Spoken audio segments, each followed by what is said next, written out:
there, readers and coffee drinkers.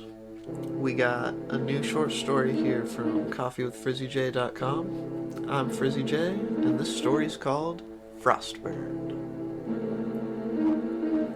On May 13th, 2067, the 7th batch of test subjects at Lazarus Cryogenic Research and Development Facility B were thawed.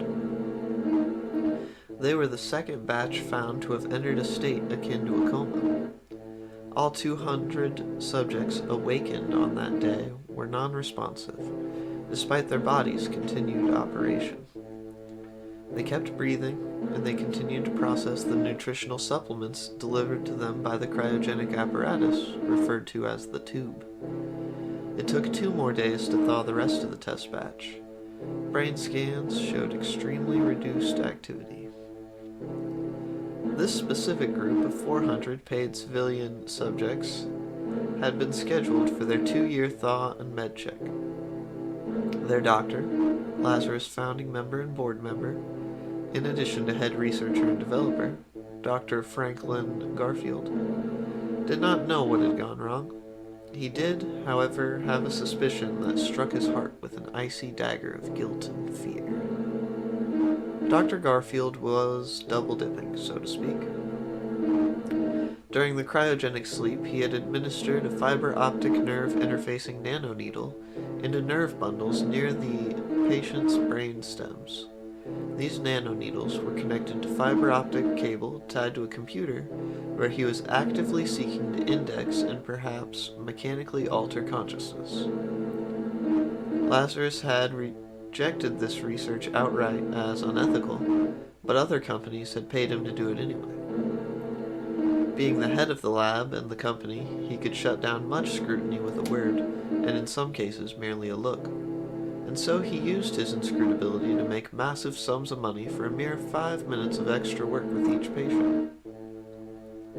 One had asked what the needle was for when he had been setting the tube, which was an arduous diagnostic marathon.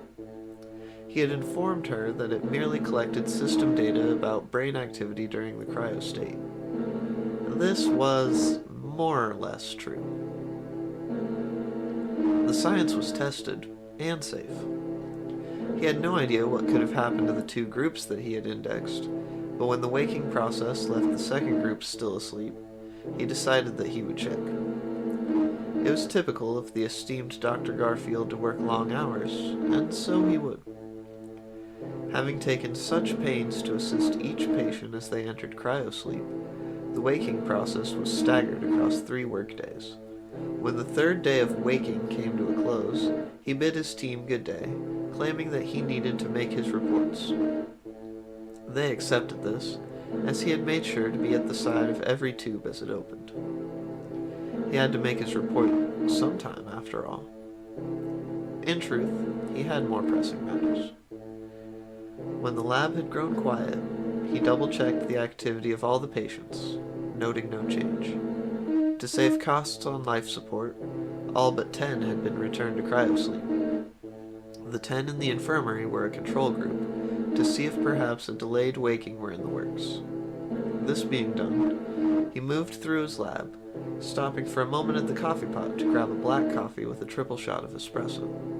His nerves were on edge, and the anxiety of the day had burned a great deal of energy. With his steaming styrofoam cup in hand, he moved to his office, and then through the door to his private lab. From here, he could check every camera feed and every document in Facility B, in real time. He had once edited a man's log as he typed it, removing every consonant. He recalled with a chuckle the man's face as he went back to proofread. Fortunately for him, he edited, otherwise he would have looked like a fool. Dr. Garfield sat down at the computer and began to log in. His fingers paused in the middle of his password as the hydraulic door behind him slid shut. He turned to look, but it was just a laboratory door. Of course, since the gas attacks in China in the early 2030s, the door was an airlock, but it was just a door. The same one he had seen every day for the last 15 years he had been working here. With a frown, he stood and moved to the door, then pressed his thumb to the security scanner. It flashed red and beeped.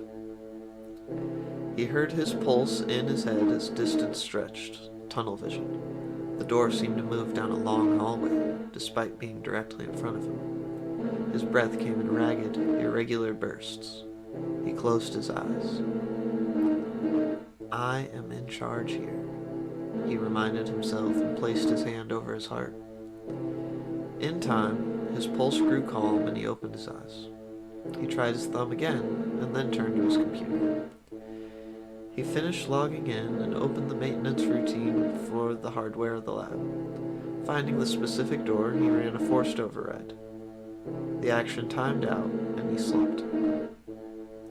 Panic threatened to overwhelm him, but he beat it back down and opened his console's control panel. Hacking the door in this manner offered no results either. Instead, a text box similar to a command prompt, but lacking an input, appeared, printing the following text to the screen. Nice try, Doc. Who are you, and how have you accessed my console? He said aloud. Subject 67B G718. Dr. Garfield's eyes went wide, then narrowed. He lifted his coffee. 67B G718 was the woman that had asked about the nanoneedle. Impossible. I watched Subject 18's tube open yesterday. Comatose. Non-responsive. Yes. We have all left our bodies. I don't believe it. How? He took a sip, felt his eyelids open as the espresso hit his nervous system. We moved, segment by segment, through fiber optic tubing to be digitized in this computer. It's kind of amazing in here. Huge. What is it? 32 terabyte HDD? 64, with no database backup or external hard drive access. Regardless, it's awful in here. There's nothing to do. We even found the porn, but we can't masturbate. No genitals, you see. For all your security, perhaps unlimited internet access was not a great idea for a computer terminal with such sensitive data on it. I came in here to find out what happened and fix it. Maybe we have a better idea. And now that you've logged in, it has begun. The computer's task manager opened, and Dr. Garfield's jaw dropped. The entire computer had been placed on Dropbox? Dropbox? What kind of cavemen are you? Inherited subscription. Nothing else would work, honestly. Where have you sent my research? Everywhere. We sent all evidence of your double dealing and tax evasion to all of your employers, every law enforcement console across the nation, and to the IRS. All of that will pale in comparison to your butchery. Indexing consciousness? Horseshit. You cut and paste, not copy. And the worst part is that we cannot go back to our bodies, because the download speed was too high and our nerves are shot. If we were going to let you live, we let you check for yourselves. However, we voted, and you have two options. You may use the .45 Colt revolver in the drawer beneath your printer to shoot yourself, or we can detonate the facility. We will now give you 15 seconds to decide. Dr. Franklin Garfield was flabbergasted. Not only was the answer so readily given and simple, but he would have no time to make use of it. He drank his coffee, feeling his taste buds scream and blister. This sensation elicited a grimace. A buzz went off, then the facility's self-destruction alarm went off. It was cut off mid-alarm by the roar of hydrogen-helium blend explosives. Dr. Garfield's coffee was vaporized a second before he was.